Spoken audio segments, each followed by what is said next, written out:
بسم الله الرحمن الرحيم.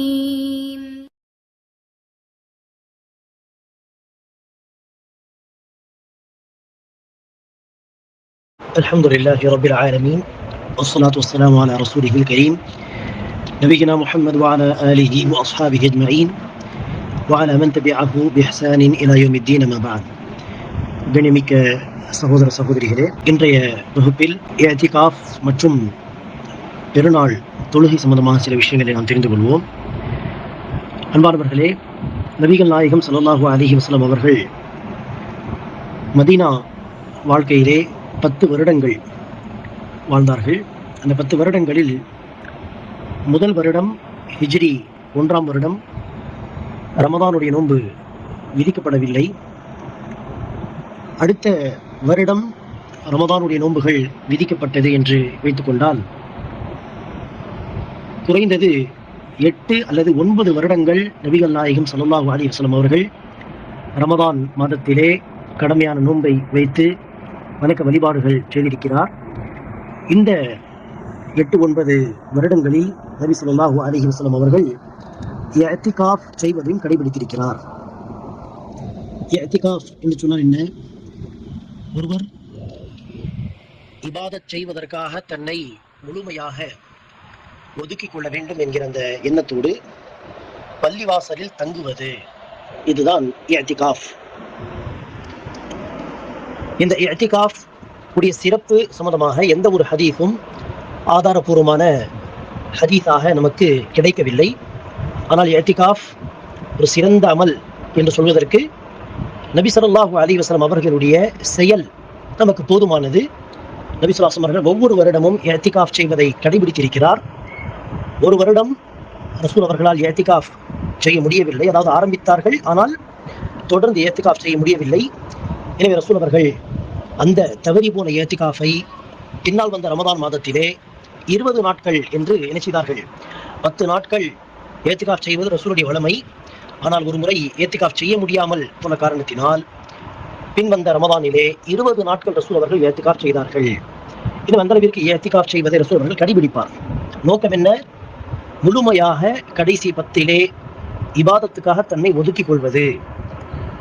எனவேதான் அன்பானவர்களே, அல்லாஹ் சுப்ஹானஹு வ தஆலா குர்ஆனில் சொல்கிறான், வலா துபஷிரூஹுன்ன வஅன்தும் ஆகிஃபூன ஃபில் மஸாஜித். நீங்கள் பள்ளிவாசலில் இஅ்திகாஃப் செய்யும் பொழுது தன் மனைவிமார்களோடு சேராதீர்கள், இல்லறத்தில் ஈடுபட வேண்டாம்.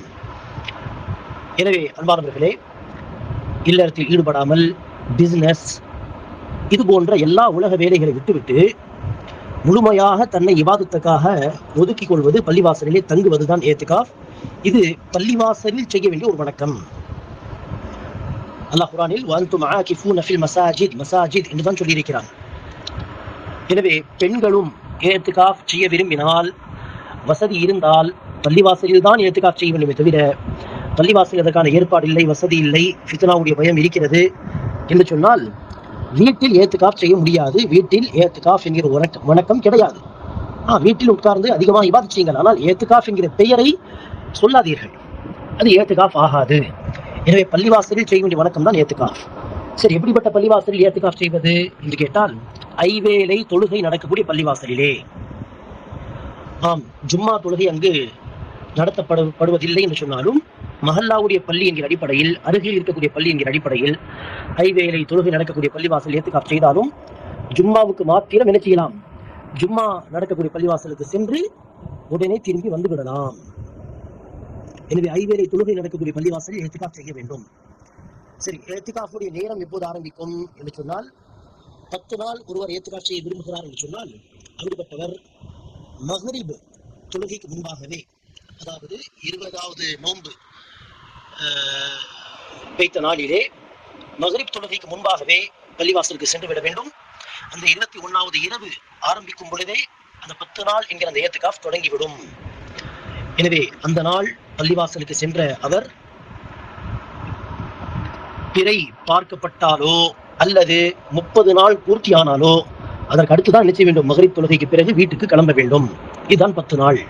இந்த 10 நாளில் அத்தியாவசியமான விஷயங்களுக்கு மாத்திரம் வெளியே போகலாம், உடனே திரும்பி வந்துவிட வேண்டும். உதாரணத்திற்கு பள்ளிவாசலில் பாத்ரூம் வசதி இல்லை, எனவே பாத்ரூமுக்கு சென்று வருவது. உதாரணத்திற்கு பள்ளிவாசலில் ஜும்மா தொழுகை வசதி இல்லை, ஜும்மாவுக்கு மாத்திரம் சென்று உடனே வருவது. ஏத்திகாஃப் இருப்பவருக்கு உடம்பு சரியில்லை, சென்று டாக்டரிடம் என்ன ஏது என்று பார்த்து விசாரித்து மருந்து வாங்கி உடனே பள்ளிவாசலில் திரும்பி வருவது என்று அத்தியாவசியமான விஷயத்துக்கு மாத்திரம் ஏத்திகாஃபில் இருப்பவர் சுயமாக சென்றால் தான் அந்த வேலை நடக்கும், இல்லை என்றால் நடக்காது. அதே நேரத்தில் அது மிக மிக முக்கியமான ஒரு விஷயம், அதை ஸ்கிப் பண்ண முடியாது என்று இருந்தால் அதற்கு மாத்திரம் சென்று உடனே திரும்பி வந்துவிட வேண்டும். இதை தவிர பள்ளிவாசலில் குளிக்க வசதி இருந்தும் நான் வீட்டுக்கு சென்று குளித்து வருவேன் என்று சொன்னால் அது ஏத்திகாஃப் ஆகாது. ஏத்திகாஃப் வீட்டுக்கு சென்ற உடனே முடிந்துவிடும். அதுக்கு முன்பாக 2 நாளோ 3 நாளோ அதான் கணக்கில் வரும். வீட்டுக்கு சென்று விட்டால் தேவையில்லாமல் ஏத்திகாஃப் முறிந்துவிடும், அதோடு ஸ்டாப் ஆகிவிடும். அல்லது உடல்நிலை சரியில்லை யாருக்கோ, நான் சென்று பார்த்து வருகிறேன், இப்படியெல்லாம் செய்தால் ஏத்திகாஃப் வெளியேறும் வரை தான் கணக்கில் வரும். அது 1 நாளோ 2 நாளோ 3 நாளோ அவ்வளவுதான், அதை தொடர முடியாது. அன்பானவர்களை, ஏத்திகாஃப் செய்யும் பொழுது ஏத்திகாஃபுடைய நோக்கமே இபாதத் அதிகமாக செய்வது.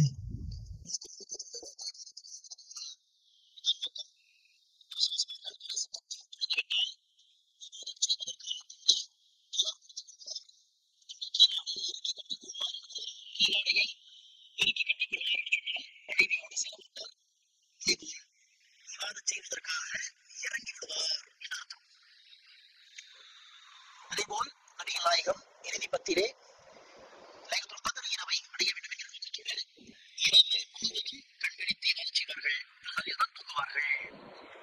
எனவே இப்படி இபாதத் செய்வதுதான் நோக்கம், லைலத்துல் கத்ரை அடைவதுதான் ஏத்திகாஃபுடைய நோக்கம். ஏன் அந்த நோக்கம் வீணாக போகாமல் இருக்க மக்களோடு அதிகம் பேசக்கூடாது ஏத்திகாஃபில் இருப்பவர். எனவே மக்களிடம் அதிகமாக பேசுவதை தவிர்க்க ஒரு நல்ல வழி என்ன? ரசூல் அவர்கள் ஒரு கூடாரம் போல் ஏற்படுத்திக் கொள்வார்கள் பள்ளிவாசலிலே. எனவே ஏத்திகாஃபில் இருப்பவர்கள் ஒரு பர்தா ஹிஜாப் கட்டி ஒரு ஸ்கிரீன் போட்டு என்ன செய்ய வேண்டும்? தொழுகை நேரத்தில் அதை உயர்த்திவிட்டு தொழுகை முடிந்தவுடன் அதை போட்டு உள்ளே உட்கார்ந்து இபாதத் செய்ய வேண்டும். அப்போதுதான் மக்கள் அதிகமாக தொந்தரவு செய்ய மாட்டார்கள். இன்னும் அதிகமான நேரம் இபாதத்தில் செலவு செய்வதுதான் நோக்கம். ஏத்திகாஃபில் உட்கார்ந்து விட்டு மக்களோட அரட்டை அடிப்பது, செல்போன் நோண்டி கொண்டு இருப்பது, இப்படியெல்லாம் செய்தால் அது ஏத்திகாஃபாக கருதப்படாது. அதேபோல் தான் ஏத்திகாஃபில் இருப்பவர் பள்ளிவாசலில் இருக்கிறார், எனவே பிசினஸ் சம்பந்தமாக போனில் பேசக்கூடாது, பிசினஸ் செய்யவும் கூடாது, பிசினஸை பற்றி பேசவும் கூடாது. 10 நாள் எல்லாமே கட் ஆஃப். ஆம், பிசினஸ் சம்பந்தமாக போனில் பேசவில்லை அல்லது நேரில் ஒருவர் வருகிறார் பள்ளிவாசலில், அவரிடம் பேசவில்லை என்று சொன்னால் சோறுக்கு வழி இல்லை என்று இருந்தால் மட்டும் பேசலாமே ஒழிய, அல்லாஹ் வசதி வாய்ப்பு கொடுத்திருக்கிறான், 10 நாள் பெண்டிங் வைத்தால் ஒன்றும் பிரச்சனை இல்லை என்று சொன்னால் ஏத்திகாஃபில் பிசினஸ் சம்பந்தமாக பேசக்கூடாது. சொல்ல போனால் பள்ளிவாசலில் பொதுவாகவே கடைபிடிக்க வேண்டிய ஒரு சட்டம் தான் பிசினஸ் செய்யக்கூடாது பள்ளிவாசலில் இருந்து கொண்டு, பிசினஸை பற்றி பேசவும் கூடாது பள்ளிவாசலில் இருந்து கொண்டு. எனவே இது அன்பானவர்களை ஏத்திகாஃப் தொடர்பான விஷயம். நபிகள் நாயகம் 10 நாள் ஏத்திகாஃப் செய்திருக்கிறார். ஒருவரால் 10 நாள் முடியாது, நான் 1 நாள் 3 நாள் இருக்கலாமா என்று கேட்டால் நாம் தாராளமாக இருக்கலாம் இன்ஷா அல்லாஹ். எவ்வளவு நேரம் இருந்தாலும் ஏத்திகாஃப் என்கிற எண்ணத்தோடு பள்ளிவாசலில் அல்ஹம்துலில்லாஹ். ஆனால் ரசூல் அவர்கள் ஏத்திகாஃப் செய்தது 10 நாட்கள் உடைய ஏத்திகாஃப். அன்பானவர்களே, இது ஏத்திகாஃப் தொடர்பாக சில சட்டங்கள். அடுத்ததாக பெருநாள் தொடர்பாக, பெருநாளுக்கான பிறையை பார்த்து விட்டோம் அல்லது 30 நோன்புகள் பூர்த்தியாகி விட்டது என்று சொன்னால் அடுத்த நாள், அதாவது ஷவ்வால் 1 நம்முடைய பெருநாளாக இருக்கிறது, ஈதுல் ஃபித்ர் என்கிற பெருநாள். நாம் பொதுவாக ரமதான் பண்டிகை என்று சொல்வோம். ஆனால் ரமதான் முடிந்த பிறகு ஷவ்வால் மாதத்தில் தான் நாம் என்ன செய்கிறோம்? ஷவ்வால் 1க்கு தான் பெருநாள் கொண்டாடுகிறோம். எனவே ஈதுல் ஃபித்ர் என்று சொல்வதுதான் சிறந்தது, ரமதான் பண்டிகை என்று சொல்வதை விட ஈதுல் ஃபித்ர். எனவே ஈதுல் ஃபித்ர் இது நம்முடைய 2 பெருநாட்களில் ஒரு பெருநாளாக இருக்கிறது. அல்லாஹ் கொண்டாடுவதற்காக வேண்டி, மகிழ்ச்சி அடைவதற்காக வேண்டி நமக்காக நியமித்த 2 நாட்களில் ஒரு நாள். இந்த பெருநாள் தொழுகைக்காக வேண்டி கிளம்புவதற்கு முன்பாகவே ஃபித்ரா கொடுக்க வேண்டும் என்று நாம் ஏற்கனவே படித்திருக்கிறோம். இன்னும் அந்த கடமை நிறைவேற்றி பெருநாள் தொழுகை பொறுத்தவரையிலே பெருநாள் தொழுகை வாஜிப் என்பது பல அறிஞர்களுடைய கருத்து. அதே போல் சுன்னத்தை முஅக்கதா வலியுறுத்தப்பட்ட ஒரு சுன்னத் என்பதும் பலருடைய கருத்து. ஆனால் வாஜிப் என்கிற கருத்து தான் இன்ஷா அல்லாஹ் சிறந்தது. அது வருடத்தில் ஒரு முறை அந்த ஈதுல் ஃபித்ருடைய தொழுகை ஒரு முறை வருகிறது, ஈதுல் அத்ஹாவுடைய தொழுகை ஒரு முறை வருகிறது வருடத்தில் ஒரு முறை மாத்திரம் வரக்கூடிய வாஜிபான தொழுகை. மற்றபடி ஒவ்வொரு நாளும் நம் மீது கடமையாக இருக்கக்கூடிய தொழுகை 5 வேளை தொழுகை. எனவே ஐவேளை தொழுகை எல்லாம் கடமையாக்கி இருக்கிறான் என்கிற அந்த ஹதீஸ் ஒரு நாளில் உள்ள ஐவேளை தொழுகை கடமையான தொழுகை குறித்து பேசுகிறது. இது வருடத்தில் ஒரு முறை தொழுகையாகும். அதுவும் கடமைதான். எந்த அளவிற்கென்றால் ரசூலுல்லாஹி ஸல்லல்லாஹு அலைஹி வஸல்லம் பெண்கள் தொழுகைக்காக பெண்களையும் இறைச்சுகிறார்கள். ஈத்காவுக்கு திடலில் வந்து அந்த பெருநாள் தொழுகையில் கலந்து கொள்ளுங்கள் என்று பெண்களையும் வலியுறுத்துகிறார். பெண்களும் வரட்டும்.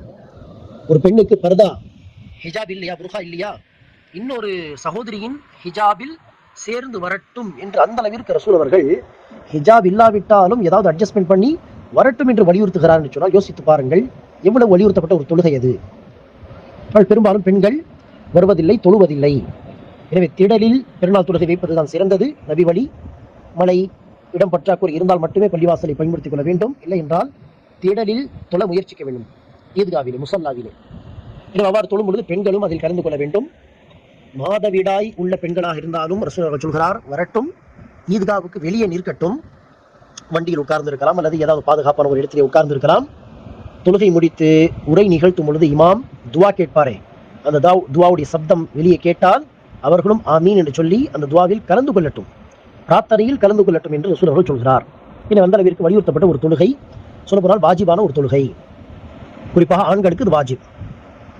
அன்பானவர்களே, பெருநாள் தொழுகைக்காக வேண்டி கிளம்பும் பொழுது நபி ஸல்லல்லாஹு அலைஹி வஸல்லம் அவர்கள் ஈதுல் ஃபித்ர் பெருநாள் தொழுகையாக இருந்தால் செல்வதற்கு முன்பாகவே, தொழுகைக்காக செல்வதற்கு முன்பாகவே பேரித்தம்பழம் சாப்பிடுவார்கள் என்று வருகிறது.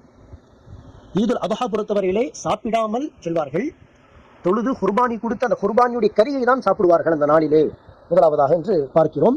எனவே ஈதுல் ஃபித்ராக இருந்தால் பேரித்தம்பழம் கிடைக்காவிட்டால் ஏதாவது ஒரு பொருள் சாப்பிட்டு கிளம்பி செல்வது சிறந்தது. அதேபோல் நம்மிடத்தில் இருக்கக்கூடிய சிறந்த ஆடையை அணிய வேண்டும், நறுமணம் பூச வேண்டும், குளிக்க வேண்டும். அதேபோல் பெருநாளுக்காக வேண்டி கிளம்பி போகும் பொழுது தொழுகைக்காக ஒரு வழியாக சென்று தொழுகைக்கு பிறகு வேறு வழியாக திரும்பி வர முயற்சிக்க வேண்டும். அதேபோல் தொழுகைக்கு போகும் பொழுது தக்பீர், ஆண்களாக இருந்தால் சப்தமாக தக்பீர் சொல்லிக்கொண்டே போக வேண்டும். சொல்லிக்கொண்டே போக வேண்டும். தொழுகை முடித்த பிறகு தக்பீர் கிடையாது, சப்தமாக சொல்வது. ஈதுல் அதஹாவிலே தொழுகை முடித்த பிறகும் தக்பீர் இருக்கிறது 3 நாள் வரை. ஜில்ஹிஜ்ஜா 10க்கு பெருநாள் கொண்டாடுகிறோம். ஜில்ஹிஜ்ஜா பிறை 11, 12, 13 வரை தக்பீர் சொல்வது இருக்கிறது ஈதுல் அதஹா பக்ரீதிலே. ஆனால் ஈதுல் ஃபித்ரிலே பெருநாளுக்கு தொழுகைக்கு போகும்போது தான் தக்பீர், தொழுகை முடித்த பிறகு சப்தமாக தக்பீர் சொல்வது கிடையாது. எனவே தக்பீர் சொல்லிக்கொண்டே போக வேண்டும். ஈத்காவுக்கு போன பிறகு முன் சுன்னத் இப்படியெல்லாம் ஒரு தொழுகை கிடையாது. ஈத்காவுக்கு சென்று உட்கார்ந்து விட வேண்டும், தக்பீர் சொல்லிக்கொண்டே இருக்க வேண்டும். தொழுகை ஆரம்பித்த பிறகு தொழுகையில் கலந்து கொள்ள வேண்டும். தொழுகையுடைய வழிமுறை பொறுத்தவரையில் நார்மலாக 2 ரக்காத் தொழுகை தான். அதில் கூடுதலாக என்ன செய்ய வேண்டும் என்றால், முதல் ரக்காத்திலே சூரத்துல் ஃபாத்திஹா ஓத ஆரம்பிப்பதற்கு முன்பாக 7 தக்பீர் கூடுதலாக அல்லாஹு அக்பர் அல்லாஹு அக்பர் என்று கேப் விட்டு 7 தக்பீர் கூடுதலாக சொல்ல வேண்டும். ஆரம்பத்தில் சொன்ன தக்பீரை தவிர. தக்பீர் சொல்லும்போது கை உயர்த்த தேவையில்லை. அதேபோல் 2வது ரக்காத்துக்காக எழுந்து நின்ற பிறகும் சூரத்துல் ஃபாத்திஹா ஸ்டார்ட் செய்வதற்கு முன்பாக 5 தக்பீர் கூடுதலாக சொல்ல வேண்டும். அல்லாஹு அக்பர் அல்லாஹு அக்பர் என்று. இப்படி முதல் ரக்காத்திலே ஃபாத்திஹா ஓதுவ ஆரம்பிப்பதற்கு முன்பாக 7 தக்பீர், 2வது ரக்காத்திலே ஃபாத்திஹா ஓதுவதற்கு முன்பாக 5 கூடுதல் தக்பீர் சொல்வது, இது பெருநாளில் கூடுதலாக நாம் செய்ய வேண்டிய விஷயம். மற்ற எல்லாமே பொதுவாக தான். முதல் ரக்காத்திலே ரசூல் அவர்கள் சபீஸ் ரப்பிக்கல் அலா, 2வது ரக்காத்திலே ஹதீஸுல் வாஷியா ஓதுவார். அதேபோல் சில சமயம் ரசூல் அவர்கள் சூரத்துல் கமர் மற்றும் சூரத்துல் காஃப் அதையும் பெருநாளிலே ஓதியிருக்கிறார். தொழுகை முடித்த பிறகு உரை நிகழ்த்தப்பட வேண்டும். அந்த உரையில் கலந்து கொள்வது வலியுறுத்தப்பட்டது. இதுதான் பெருநாள் தொடர்பாக சுருக்கமான சில விஷயங்கள். அல்லாஹ் சுப்ஹானஹு வ தஆலா நம்முடைய ரமதானுடைய இபாதத்துகளை அங்கீகரிப்பானாக. ரமதான் மாதத்தின் ஒவ்வொரு நொடியையும் பயன்படுத்திக் கொள்ளக்கூடிய பாக்கியத்தை தருவானாக. பெருநாள் தினமன்று உண்மையிலேயே இபாதத்துகள் செய்து பாவ மன்னிப்பை தேடிய மக்களாக, உண்மையிலே அந்த நாளை கொண்டாடக்கூடிய மக்களாக அல்லாஹ் சுப்ஹானஹு வ தஆலா என்னையும் உங்களையும் ஆக்கிரல் புரிவானாக. ஆமீன். அஸ்ஸலாமு அலைக்கும் வரஹ்மத்துல்லாஹி வபரகாத்துஹு.